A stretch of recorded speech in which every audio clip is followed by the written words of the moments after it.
A gente percebe que quando a gente substitui o Criador pela criação, sempre vai faltar alguma coisinha, que é justamente aquilo que a gente deveria buscar, a completude do nosso coração. Somos imagem e semelhança do Criador e não da criação. Mas o que a gente faz no lugar? Cria imagem e semelhança de nós com os ídolos de pedra, que são a ponta final de um iceberg muito maior, que é a falta de Deus no nosso coração e a falta de confiança no Criador dos céus e da terra. Você vai ouvir agora o BTcast MC, uma parceria entre o Bibotalk e a Mundo Cristão.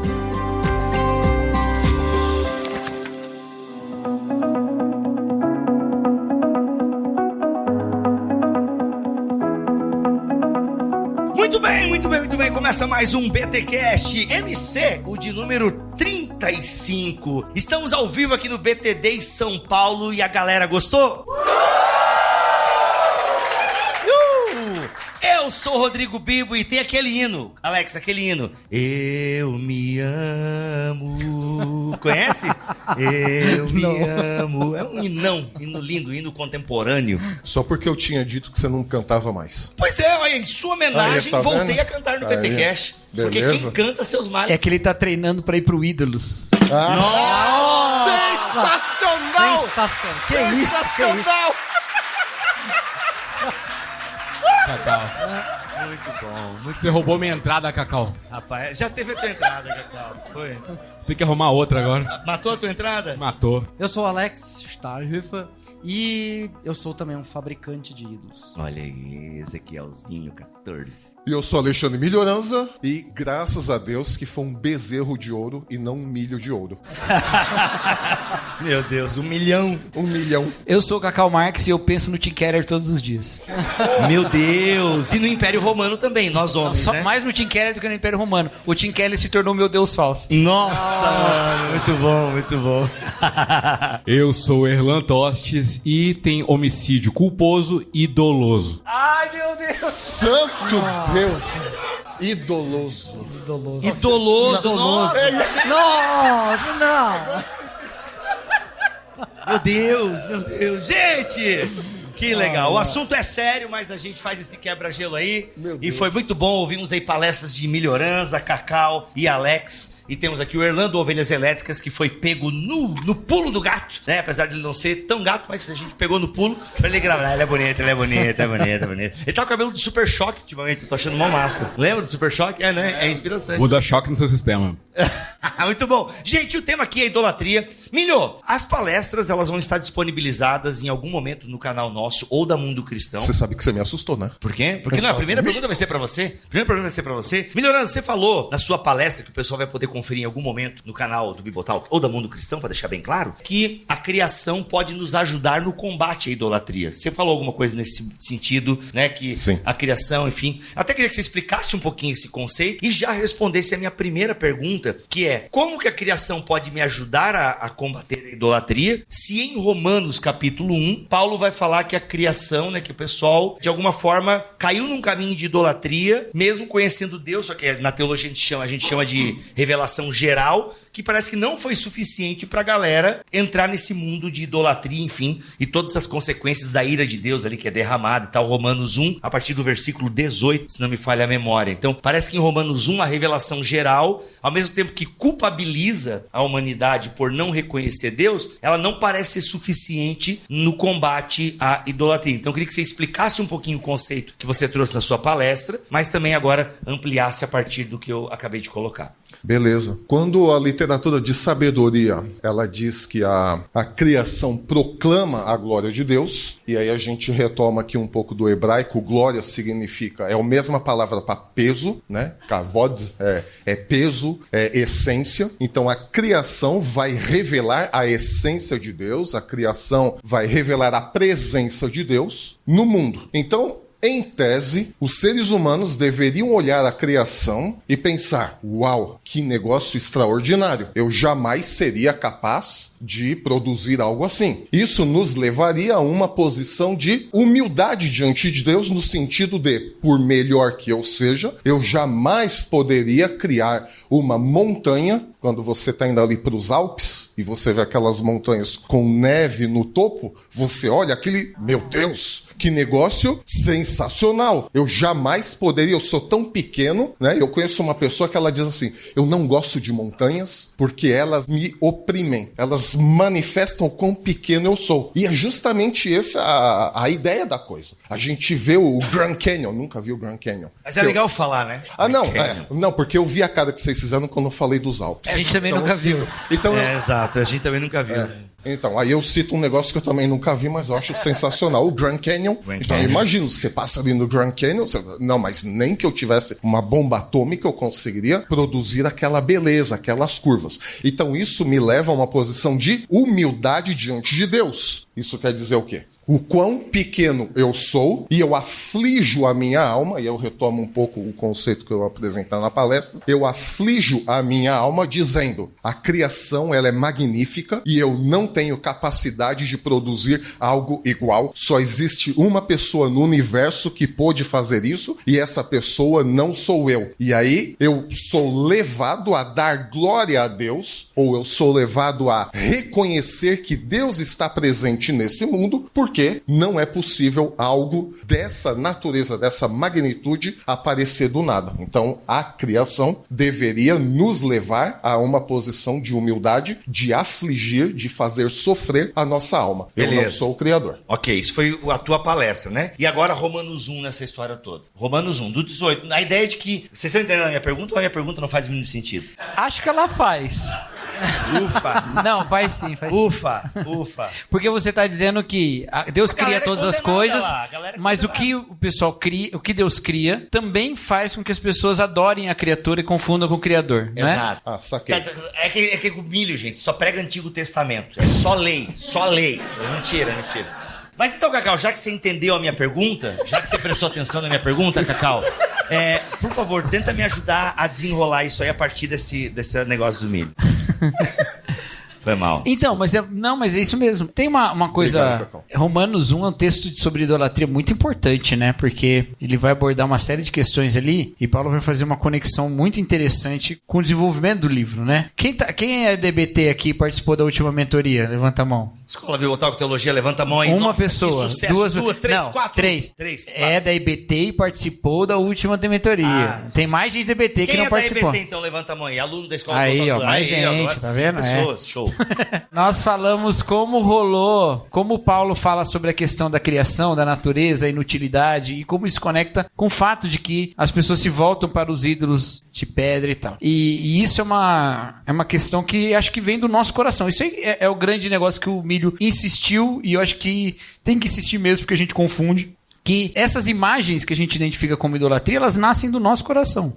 Então, antes de ter imagem, já tem idolatria. E então, antes de ter o ícone de pedra e de pau ali, o ídolo de pedra e de pau, ícone não, ídolo, né? Já tem o ídolo no nosso coração, entendeu? E isso demonstra o quanto a gente foge de Deus, né? Que é o que o Milho falou também. Eu acho que é o que a gente enxerga ali. Há uma visão da justiça de Deus revelada no céu e o Evangelho revela uma outra coisa sobre Deus, que essa justiça, ela é para salvar. Eu vou usar a sua figura da montanha, tá? Porque eu gosto muito dessa figura. Dos Alpes. Dos Alpes. Não é qualquer montanha, gente. É os Alpes, né? Os Alpes, ou a montanha, eu morro de medo de altura. Uma vez eu tava andando, tava no carro, eu era criança, com uma pessoa. Ainda bem, né? Você tava andando de carro, era criança. É que eu não quero falar quem é a pessoa que tava dirigindo. Ah, o teu pai. Poxa. Cara, olha que memória, mano. Poxa, que memória. Pai andando de carro nos Alpes. Mano, não era nos Alpes, não era... A gente tava indo na estrada e aí o sol tava mais baixo assim que ele tava se pondo e do jeito que as nuvens estavam formando, elas fizeram o sol pegou por baixo, sabe? o silver lining lá, as bordinhas prateadas da nuvem, estavam brilhando por baixo e não por cima. É muito bonito, assim. Mas deu uma impressão de que na nossa frente tinha uma grande montanha. Foi uma ilusão de ótica, sabe? Muito doido, assim. E a gente nunca viu uma montanha muito grande, né? Porque eu nunca fui nos Alpes, né? E aí meu pai fez uma piada. Falou assim, gente, olha o tamanho daquela montanha. Aí, cara, me deu um pavor de pensar que existe um negócio tão alto assim. Que eu morro de medo de altura. Quando a gente vê a santidade de Deus, pensa a santidade de Deus como uma montanha gigantesca. E vocês são todos como eu, medrosos. Morrem de medo de altura. Mas um dia, a gente é transformado para, ao invés de olhar essa montanha como um perigo do qual a gente pode cair e ser impactado com esse medo todo que eu senti quando era criança, a gente é mudado na nossa mente e pensa que a montanha é um grande prazer, que é o que é revelado no Evangelho. Que Deus é a fonte de um grande prazer. Aí, de repente, a gente deixa de ser medroso e virar alpinista. Já viu como um alpinista é maluco? Ele sabe que é perigoso, ele sabe que é santo, mas ele não consegue não escalar uma montanha. Ele é doido para escalar uma montanha. É a gente com a santidade de Deus. O lance é que a gente passa o tempo todo com medo dessa santidade, aí a gente sai buscando morrinhos mais baixos, para já que a gente consegue dominar as grandes montanhas. Aí são os ídolos. Que são os ídolos, entendeu? E por isso que o amor lança fora todo o medo. Todo medo. Isso que o medo pressupõe castigo. Quando você perde esse medo do castigo, você se lança para a relação. E isso está revelado na cruz. Então a cruz arrebenta os ídolos, fica igual a capa do livro do Milho, né? E fica um homicídio idoloso. Obrigado. Sensacional. Esse é o conceito, na verdade, Cacau, do que a Bíblia vai chamar de temor de Deus. Exato. A gente confunde temor de Deus com medo de Deus. Mas lá em Montpellier eu cunhei uma expressão altamente teológica também, que o temor de Deus ele pode ser traduzido como o uau. O que é o uau? Você vê a criação e você diz, uau, eu não criei isso, então alguém criou. E esse alguém, ele é realmente poderoso. Uau! Aí vem o segundo uau. Você olha para essa grandeza toda e você diz, uau, eu sou tão limitado, tão pecador, tão pequeno diante disso tudo. Uau, eu me imaginava grande coisa. Então esse é o segundo uau. E esse segundo uau nos leva ao terceiro uau. É quando você percebe que, meu Deus, a pessoa que criou, o soberano que criou tudo isso, permite que eu, pequeno, limitado, pecador, permaneça diante dele. Aí você faz, uau, esse é o temor de Deus. TV Colosso, uau, uau, uau, uau. Exatamente. Então, o temor de Deus é um misto desse espanto por reconhecer quem Deus é, o espanto de reconhecer quem nós somos e o espanto de ter consciência de que Deus nos permite permanecer diante dele e a nossa única alternativa, a única resposta válida é dizer uau. Ou se não, no bom crentez, glória a Deus. Deixa eu te atualizar, que o Milho é meio desligado, gente, mas Milho, vou te atualizar no worship. Ok. Não é uau, é shei, shu ou yeah, yeah, yeah, yeah, yeah, yeah. É o que o worshipeiro faz. Yeah! Fala, Arnaldo, tu ia falar alguma coisa assim? Eu ia sim. Eu ia aproveitar o Milho. Eu ia sim, claro. Ele fala, já que ele cita os Alpes, né? Salmo 121 fala, eleva meus olhos para os Alpes, quer dizer, para os montes. Agora eu tô perdido. De onde me virá o socorro? Aí, o meu socorro vem do Senhor, fez os céus e terra. Perceba que a esperança escatológica, o socorro que virá, vem do Senhor que fez céus e terra. Mas a idolatria, ela substitui o Senhor que fez céus e terra e coloca no lugar os céus e a terra. A criação no lugar do Criador. Então, quando a gente tem a nossa esperança de quem vai nos socorrer, quem vai nos suprir, quem vai nos prover, é o Senhor que fez os céus e terra? Ou a esperança está nos céus e na terra, está na criação, está nas coisas que existem? Porque pegando uma carona na palestra que o Cacau ministrou, ele falou sobre a coisificação, a personificação do dinheiro, ou de Deus, ou a despersonificação das pessoas. Perceba, ninguém quer dinheiro. Quando o Silvio Santos, quem quer dinheiro? A pessoa levanta a mão. Não, eles não querem dinheiro. Eles não querem a nota de 100 que ele faz voar. Eles querem aquilo que eles entregarão o dinheiro para outra pessoa e as pessoas entregarão bens para ela. Entregarão segurança, conforto, benesses, status, o carro do ano, uma casa. Elas querem algo, porque se elas quiserem dinheiro mesmo, elas não gastariam 1 centavo do salário. A conta permaneceria sempre a mesma. A gente não quer dinheiro, a gente quer um meio para alcançar o que a gente realmente quer. A gente não quer só dinheiro, a gente quer inteiro e não pela metade. Exatamente. Olha aí, é bom esse hino aí, esse hino é bom. Continua, tá legal isso aí, parece até que tu prestou atenção. São titãs. São os titãs que lutam contra nós. Attack on Titan. A gente percebe que quando a gente substitui o Criador pela criação, sempre vai faltar alguma coisinha. Que é justamente aquilo que a gente deveria buscar, a completude do nosso coração. Somos imagem e semelhança do Criador e não da criação. Mas o que a gente faz no lugar? Cria imagem e semelhança de nós com os ídolos de pedra, que são a ponta final de um iceberg muito maior, que é a falta de Deus no nosso coração e a falta de confiança no Criador dos céus e da terra. Eu quero pegar carona no efeito uau do milho, porque que tá fora de moda, mas ele era um jargão muito utilizado na década de 70, na década de 90, na plantação de igrejas e no pessoal ligado ao Bill Hybels, tá? Uau. Que era o efeito uau. Você deveria chegar na igreja Uou, e dizer... uou, que é o worship fala. Uou, é uou, desculpa, é o uou que o worship fala. Uou, você desculpa. deveria chegar na igreja e achar aquilo sensacional, aquilo fora do comum, que você deveria ter um efeito de algo extraordinário quando você chegasse ali. Então, no final das contas, e nós podemos produzir isso, não é difícil produzir. Se você tiver condições, grana, você produz. E aí nós tornamos não mais Deus como foco do nosso culto e da nossa celebração, mas a capacidade técnica, a capacidade individual, nossa possibilidade de fazer as coisas em objeto de culto. E as pessoas passam a adorar o culto, não o Deus do culto. Nossa, sensacional. Agora, sabe o que é desanimador, Alex, nessa tua fala? Várias coisas, né? Mas, não, é porque eu me lembrei de Isaías agora nessa tua fala. E me parece, me corrija se eu estiver errado, mas Isaías tem uma crítica parecida com Israel. É que eu tô com a versão A Mensagem na cabeça, eu não sei o quão fiel a mensagem é ao texto original. Mas na versão A Mensagem, ele fala muito assim, eu tô cansado das festas de vocês. E claro que daí o Eugene Peterson traduz por congressos e tal, né? Mas se eu não me engano, no texto de Isaías tem alguma coisa assim, né? Campanhas pra nós mesmos. Nossa, não faz. Não, Cacau, pelo amor de Deus. Mas a música é muito boa nesse sentido. E acho que ecoa Isaías nessa parte da canção. Mas tem esse lance de Isaías, né? Ô, Bílio, tu que é do Antigo Testamento aí. Mas com essa barba aí. Foi um dos versículos que eu mencionei. Que tu citou? É? Rapaz, acho que eu tava junto com o Orlando nessa. Então...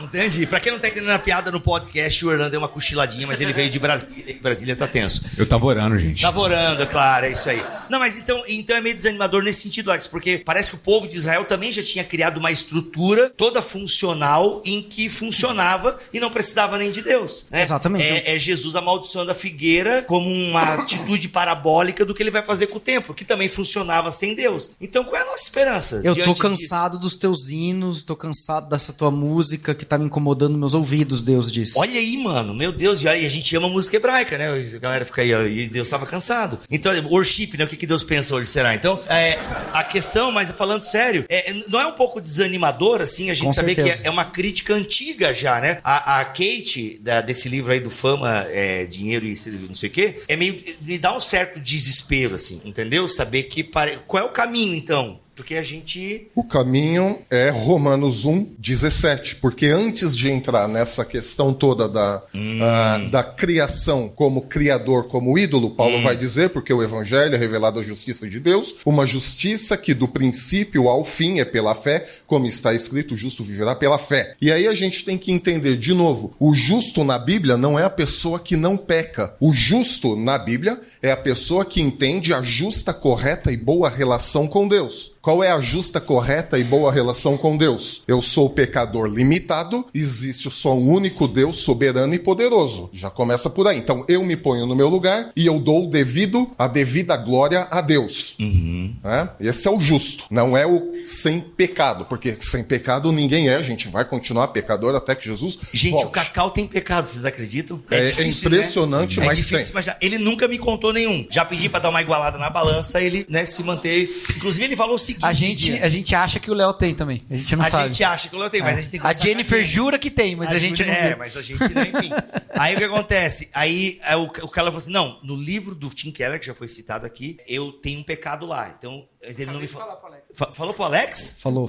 Mas eu não posso revelar, porque é aconselhamento. Ah, mano. Caramba.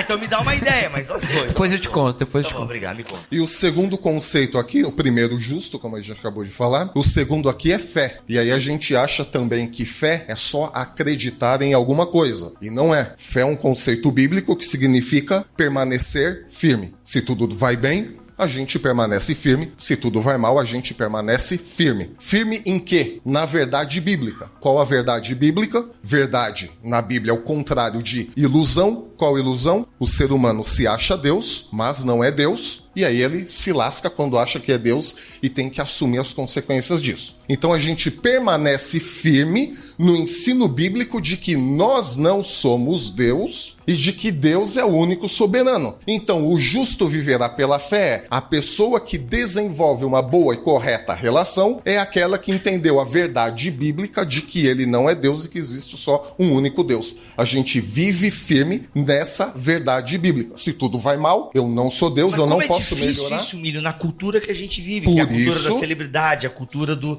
a gente Por isso é um acaba sendo exercício. engolido. É um exercício. Paulo diz que é o combate nosso. A gente vive um Poxa, combate. Paulo. Esse é o combate. Eu tenho um caminho que não é meu, que pode ajudar nisso. É reconhecer que Jesus Cristo veio em carne, que nasceu na manjedoura, no meio do lugar mais improvável, mais indesejável e menos glorioso possível. Porque numa época de celebridades, nós queremos um Deus que é um espelho de uma celebridade. No entanto, o Filho de Deus não vem com uma celebridade nos holofotes e no meio do brilho. Ele vem na manjedoura e é louvado não pelo povo, mas por pastores de ovelha, que não eram os queridinhos. Eles eram tidos pelos rabis como pessoas ralé, de segunda categoria. Filho de Deus vem, como diz o nosso professor, no meio de fezes e urina. Você é grande professor Euler, como não lembrar disso?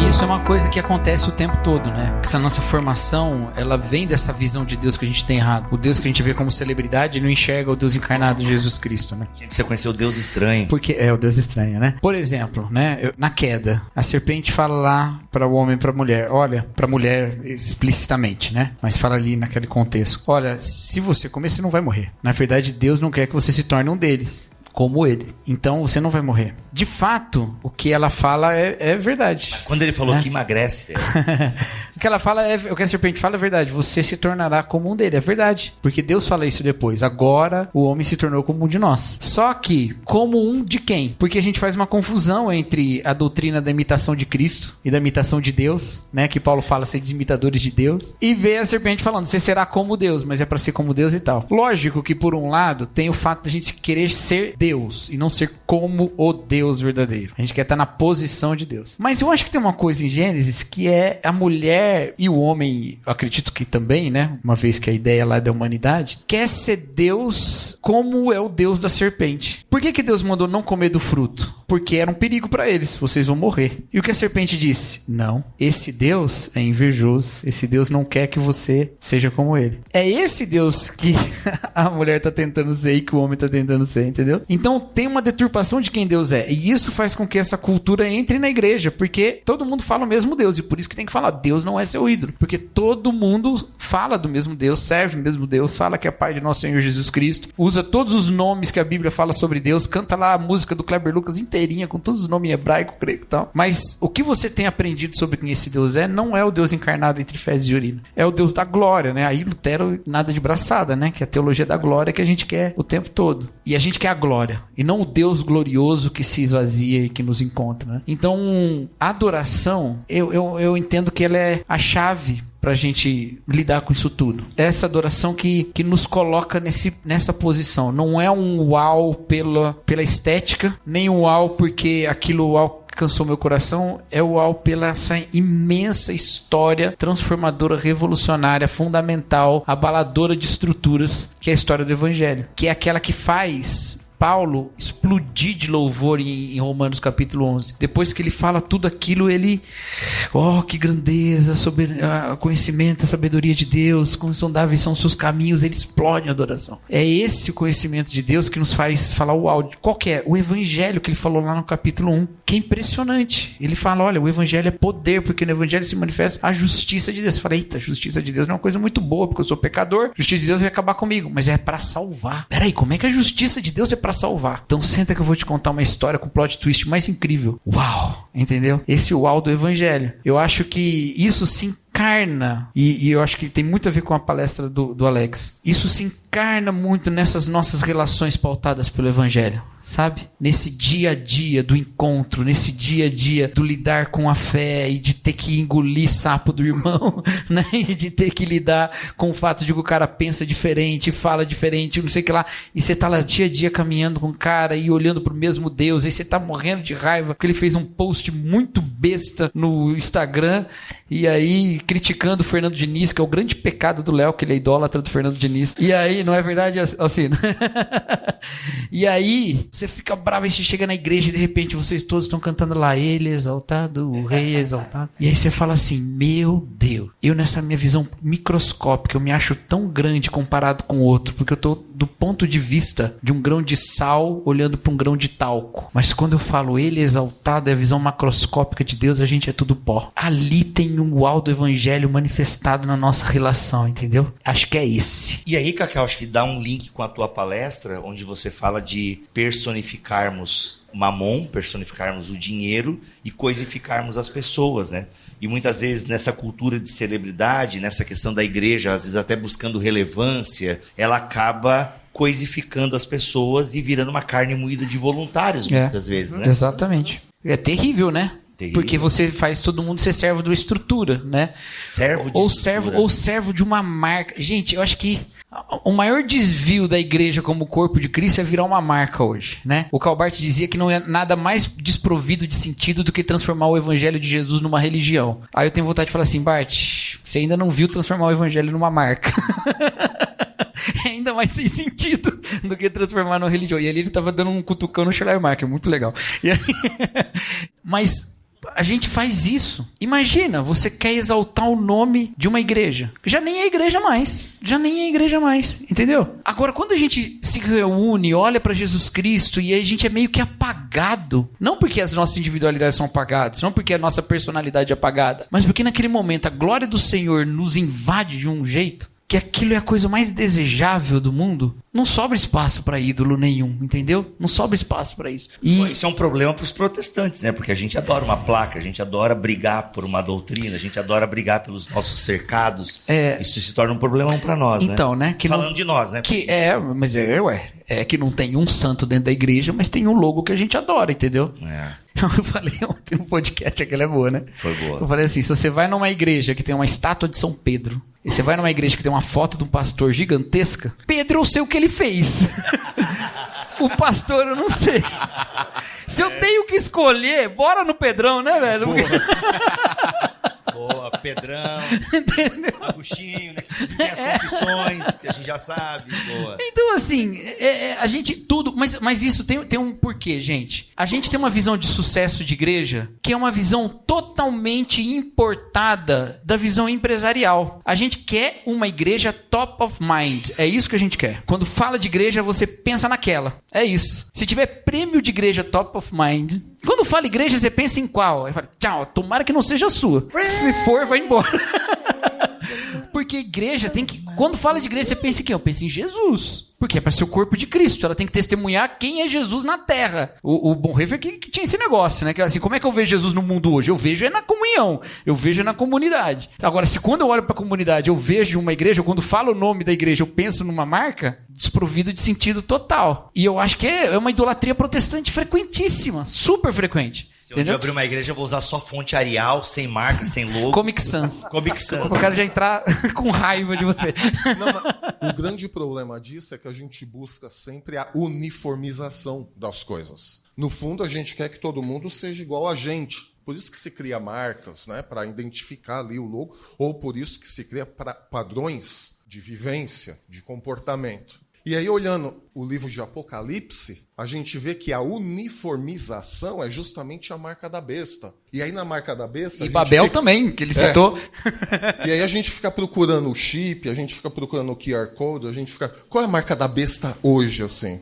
Isso é a marca da besta. A gente fica procurando essas coisas, mas na verdade a marca da besta é a nossa tentativa de uniformizar os outros segundo a nossa imagem e a nossa semelhança. E aí a gente vê que o 666, que é o número de um homem. Então o sistema leva a gente à uniformização. E aí, lendo direitinho o Apocalipse, a gente vê que Jesus dá um nome diferente para cada um. Paulo fala da igreja como corpo, e cada corpo tem uma função diferente. A gente vê que na igreja, se tem um lugar na sociedade onde a diferença tem que ser celebrada, deveria ser celebrada, é na igreja, onde as diferenças fazem a unidade. A uniformização, ela é satânica, segundo o Apocalipse. Mas a unidade, ela é divina na diversidade. Essa é a grande questão. A gente prefere, nas nossas comunidades, nos nossos relacionamentos, a gente busca a uniformização das pessoas, ou a gente consegue viver a diversidade, cada um com seus dons, cada um com seus talentos, para formar a unidade em Cristo. Por isso que Cristo é celebrado, a unidade é celebrada, e não a individualidade de cada um. Na individualidade, Cristo é celebrado. Agora, na uniformização, o ser humano é celebrado, porque é um esforço humano. Para todo mundo copiar uma coisa que é carnal. Voilà. Não é Jesus. Porque assim, a revelação de Deus em Cristo ela é infinita para nossa concepção. A gente vai sempre estar aprendendo mais de Deus. Então tem toda essa multiforme graça e sabedoria de Deus manifestada com dons diferentes, com olhares diferentes para o mesmo Cristo. Né? Com aquela fala do Zé Machado maravilhosa do Apocalipse, né? Que cada igreja vê um pedaço de Jesus. Ele diz: uma nova eclesiologia pede sempre uma nova cristologia. Então um olhar novo sobre o mesmo Cristo que cria uma renovação da igreja. E isso é maravilhoso, né? Quando você tem uma coisa só que você vai botar todo mundo debaixo, geralmente a gente gosta de chamar isso de ortodoxia, mas não é. Isso aí na verdade é você pegar uma questão que é carnal, porque não é revelação de Cristo, e você coloca. Sabe por quê? Porque Paulo em Coríntios diz: vocês são divididos porque são carnais. E é o mesmo Paulo que lá na frente fala: se eu falo quem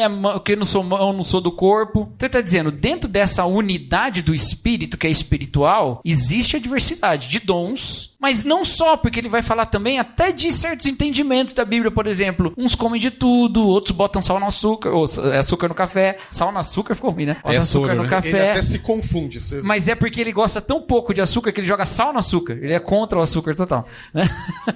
E aí vai nessa coisa, né? E realmente, eu acho que você tem toda a razão, Milho. A gente celebrar isso. O Miroslav Volf, ele tem uma ideia genial, que também tem um livro pelo mundo cristão. Tô tentando lembrar. 2, inclusive. 2 livros, cara, né? Uma fé pública e Exclusão e Abraço. Esse tá no Exclusão e Abraço. E também, pelo mundo cristão, tem o meu livro, que eu não falei dele aqui hoje, Palavras que Transformam. Olha aí. Livraço. Mas aí, deixa eu falar uma coisa do Volf. O Volf, ele diz o seguinte: a gente às vezes acha que tendo uma única visão sobre a Escritura, a gente tá chegando mais perto da Bíblia. E isso é falso, porque a gente não consegue distinguir o que é Bíblia e o que é a gente. Agora, na diversidade de olhares sobre a Bíblia, eu consigo entender onde que está o nosso ponto comum, onde a gente diverge quem está mais perto da Escritura, então consigo ter essa melhor aproximação da Escritura. Por que choras, Roma?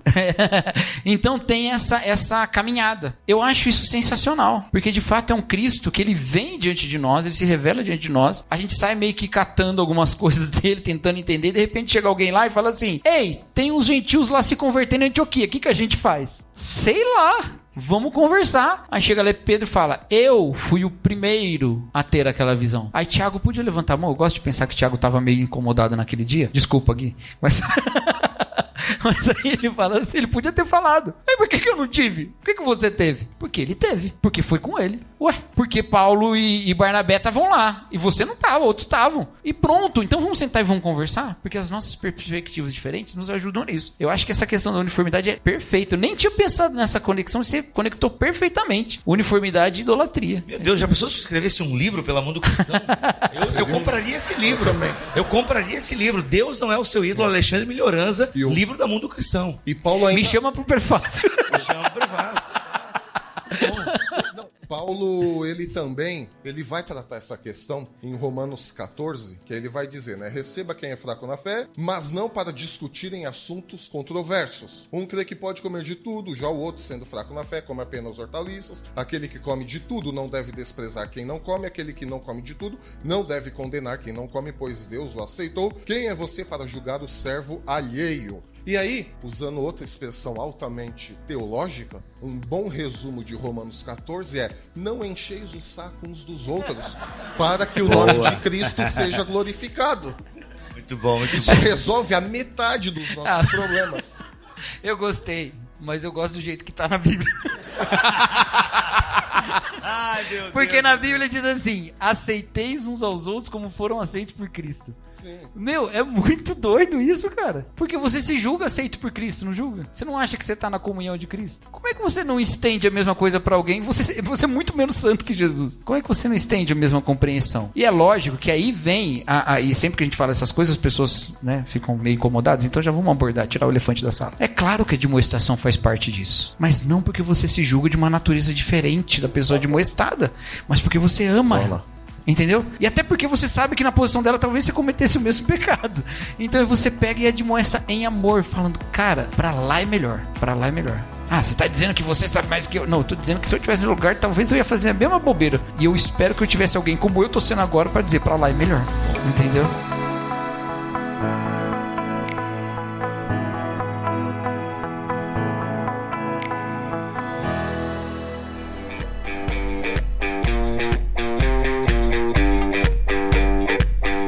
Livro muito bom da Mundo Cristão chamado Deus Não É Seu Ídolo. O autor é muito bom, tá aqui do meu lado. Sensacional esse autor.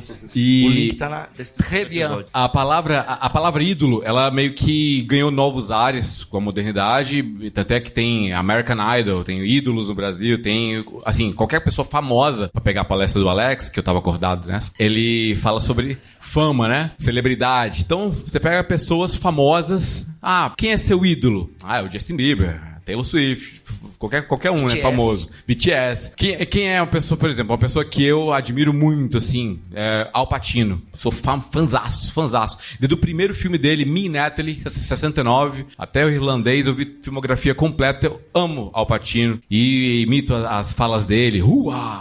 92. Uau. Amo. Perfume de Mulher, amo. Nossa, perfume de mulher é muito, muito interessante. Interessante. Bom. Bom.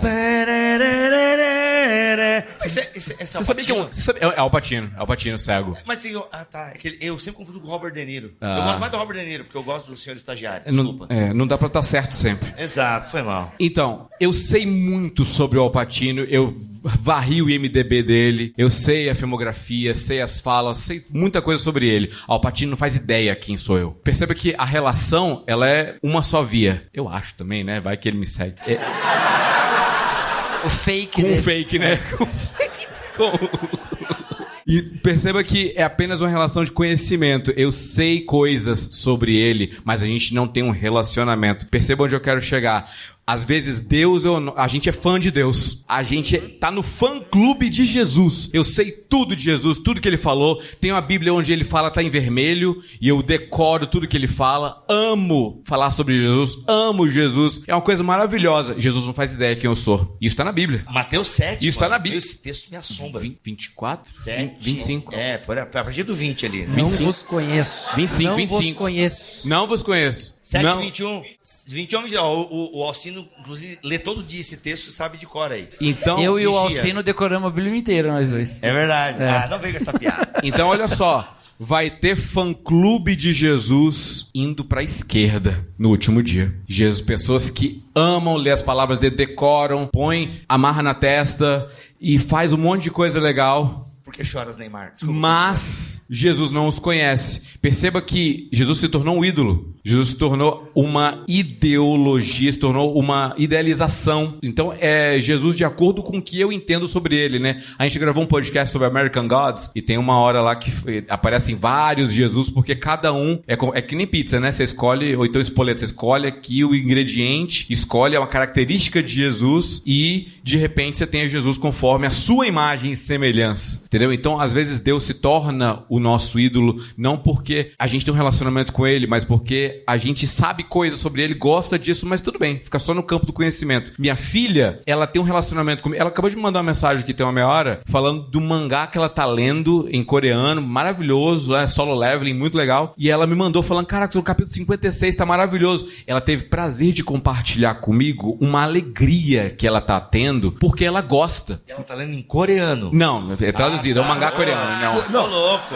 Foi Poxa, esse? A minha filha lê A Turma minha da Mônica, surpresa tinha foi até um essa. péssimo pai agora. É traduzido, né? É traduzido. Mas ela tá aprendendo coreano também. Mas outra história. Ela tem um prazer de se relacionar comigo e compartilhar as coisas. A gente tem prazer ou a gente só ora porque tem que orar antes das refeições, é a nossa tradução? Perceba que a gente precisa de um relacionamento, assim como o Cacau tem com o pai dele. Que é incrível. Que é um relacionamento incrível, cara. Entendeu? Incrível. E pra fechar com Bíblia, 1 Coríntios 8, que está em consonância com o texto que o Milho leu aqui de Romanos 14, sobre comida sacrificada a ídolos. Com respeito a ídolos, alimentos sacrificados a ídolos, sabemos que temos conhecimento. Conhecimento traz orgulho, mas o amor edifica. Quem ama a Deus, este é conhecido por Deus. Acho que quando a gente ama a Deus, Deus nos conhece e vira o Jerubbaal, né? Quebra os ídolos do nosso coração e faz com que a gente se relacione com ele. Olha, eu acabaria o podcast agora. Maravilhoso.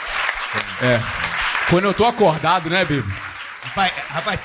Rapaz, não durma mais. Você acordado é uma bênção pra igreja, irmão. Pelo amor de Deus. Você acordado é uma bênção pra igreja. Ai, gente. Galera, alguém tem uma pergunta? Eu daria pra fazer 2 perguntas da plateia agora. Tem um irmão ali que já foi rápido. Alguma irmã? Pronto. Ixi, deu 3, vai. 3. Tá, vamos. Irmão, levanta e vem aqui, por gentileza. Vai ter que vir aqui, tá, gente? Que eu tô cansado.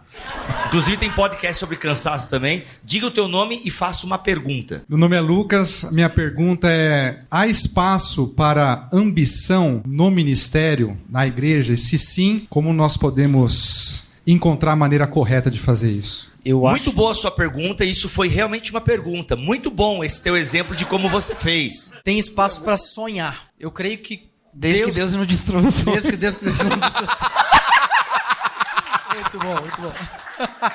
Ô mundo cristão, vocês perceberam que eu não falei nenhuma vez do meu livro, mas o pessoal insiste.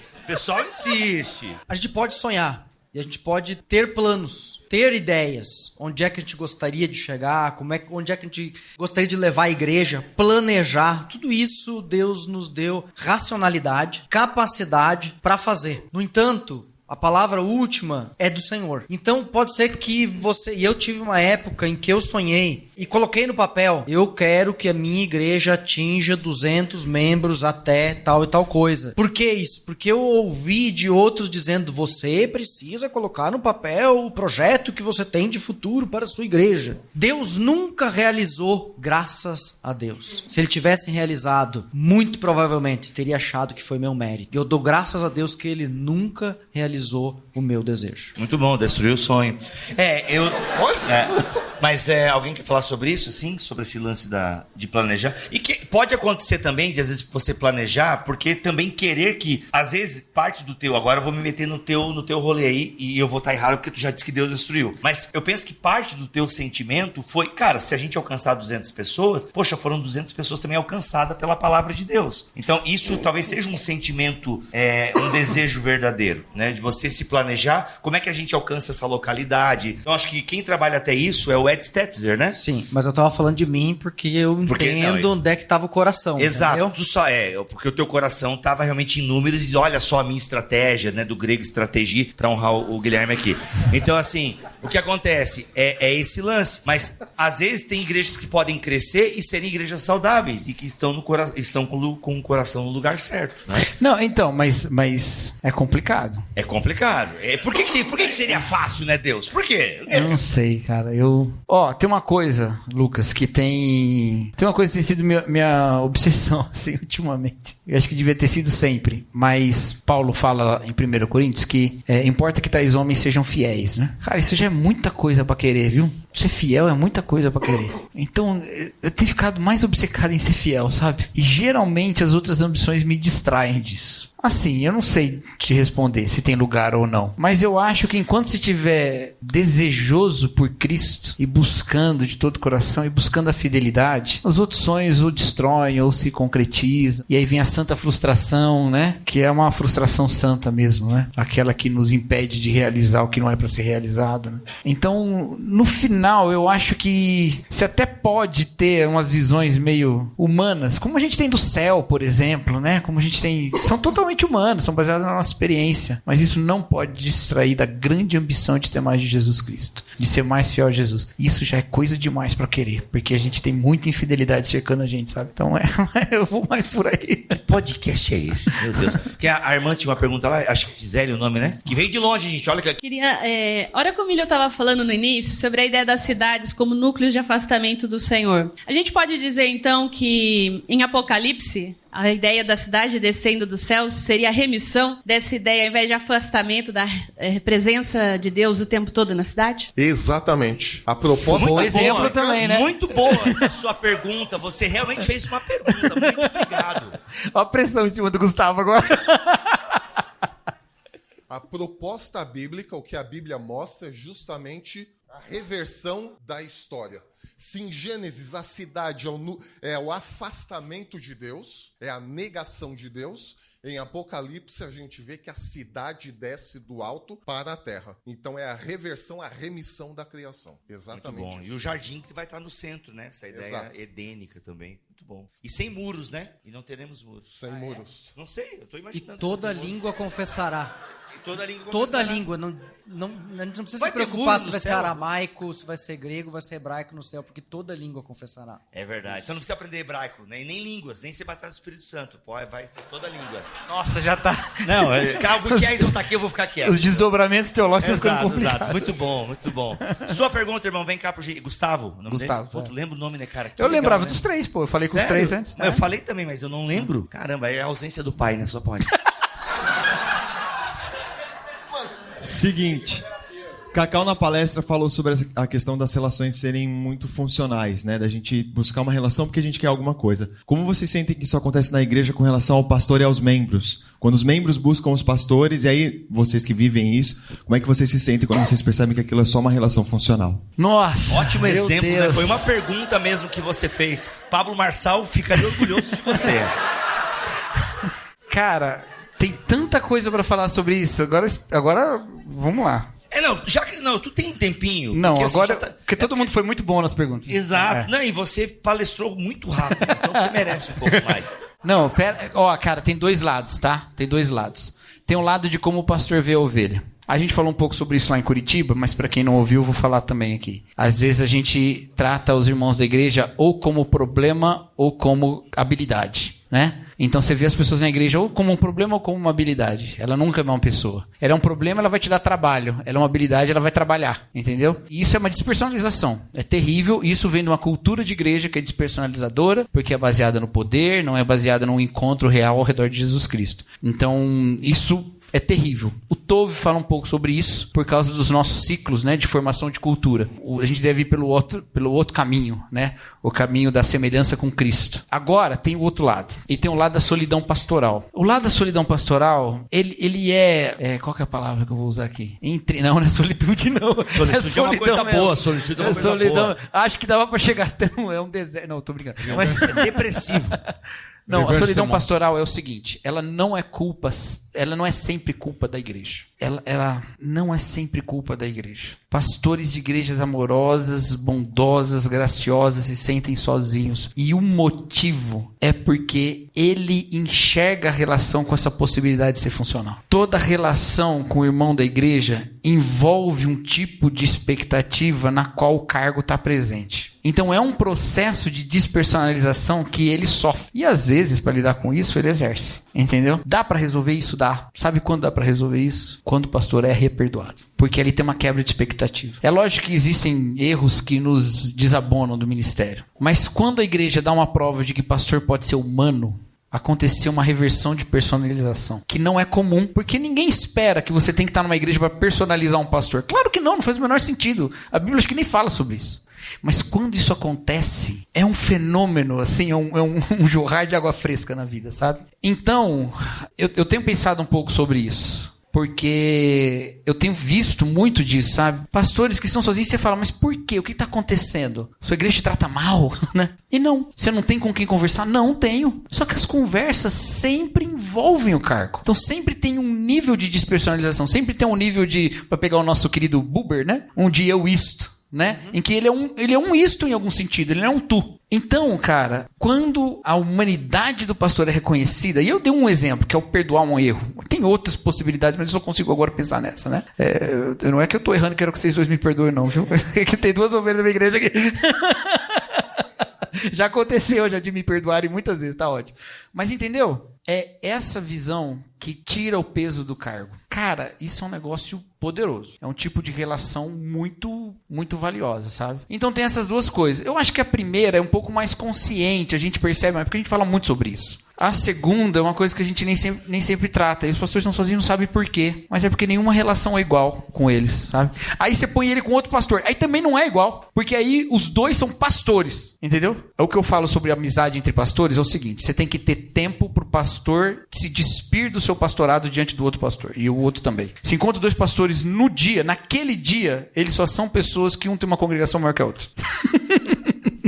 Mas depois de um ano, diante daquele amigo, ele não é mais pastor. Ele é quem ele é. Eu sou o Cacau, o Alex é o Alex. Entendeu? Porque o Alex não é mais pastor. O Milho. O Alex se despiu já. Eu sou o Cacau, o Milho é o Milho. Entendeu? São esses processos de personalização que eu acho que são importantes, né? Porque no final das contas, o pastorado, o pastorado é uma posição de pastoreio. E quando você está envolvido nesse ministério, é lógico que tem responsabilidades, tem papéis, tem aspectos que não são totalmente presentes na sua personalidade, são parte de uma certa missão que você está cumprindo. Normal. Mas tem que ter algum momento em que naquela relação você pode pendurar um pouquinho o pastorado, sabe? E acho que isso é... Eu dei só um exemplo. Deve ter outros, mas eu só consigo pensar agora nisso, tá bom? Sensacional. Essa é a palavra deste podcast. Quer falar, Erlan? Uau!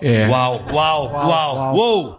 Cheio. Eu gosto muito da ideia de que igreja é um grande piquenique onde todas as pessoas compartilham seus talentos, seus dons e servem uns aos outros, né? A gente está aqui unido, todo mundo aqui tem capacidades que Deus colocou nas suas mãos e quando acabar esse evento vocês vão para suas casas, seus trabalhos, faculdade, escola, que seja, e lá vocês poderão servir individualmente com as pessoas, mas aqui reunidos está todo mundo servindo, todo mundo compartilhando. O grande problema é quando isso é transformado em uma relação de trabalho e a liderança olha para o pastorado, para a ovelha e vê mão de obra gratuita. Isso é um grande problema. Isso é uma subversão do que é a igreja, que é essa relação de serviço abnegado, de eu te ajudo, você me ajuda, e tem um guia, tem alguma pessoa aqui que Deus colocou ali na vida para guiar, para apontar para Jesus, para mostrar qual é o caminho. Mas o grande problema são lideranças que transformam isso numa relação de obrigação, de opressão e de exploração. Pelo outro lado também, às vezes também o pastor está sendo explorado pela pessoa que enxerga ele como um provedor e ele é um consumidor. Se torna clube, se torna, sei lá, qualquer outra relação onde eu pago por um serviço, com meu dízimo, com minha oferta, e eu recebo algo em troca. Igrejas tradicionais, o Alex, né? Às vezes o pastor é só um gerente da tradição. Só um serviçal do sistema, né? E aí, se a igreja vira um império, nós nos tornamos adoradores da torre. Eita! Pastor entrando na igreja com essa música. Gente, é isso. Foi mais um BTcast aqui ao vivo. E eu não precisa berrar, eu sei que eu gostei. Eu e vocês devem ter gostado pra caramba também. Foi muito bom. Acho que nem pode berrar esse horário. Pode? Então, galera, gostou? Muito bom. Palmas. Olha, muito bom, gente. Que alegria. Que sábado sensacional. Obrigado, Alex. Obrigado, Cacau. Obrigado, Milho. Obrigado, Erlan. Obrigado a todos vocês que vieram aqui ao BTD. Obrigado a ICC que promoveu esse evento. E é isso, chegamos ao final de mais um BTcast MC, e o livro é Deus Não É o Seu Ídolo, de Alexandre Melhoranza. O link está aqui. Alex, qual é o nome do livro que você usou também como base da sua palestra? É meio grande, né? Fama, Dinheiro e Influência da Kathleen Beatty. A gente viu o nome. Pega aí, ó. É um livraço também da MC, que vai ser o podcast, né, Natália? Do mês que vem, a gente vai falar um pouquinho mais sobre ele. Fama, Dinheiro e Influência. Como a cultura da celebridade enfraquece a igreja. Mas espere para comprar mês que vem. Esse mês você compra o Deus Não É o Seu Ídolo, de Alexandre Melhoranza. E o link tá aqui na descrição deste episódio. Voltamos na semana que vem com mais BTcast. E mês que vem com mais BTcast MC. Fiquem todos na paz do Senhor Jesus.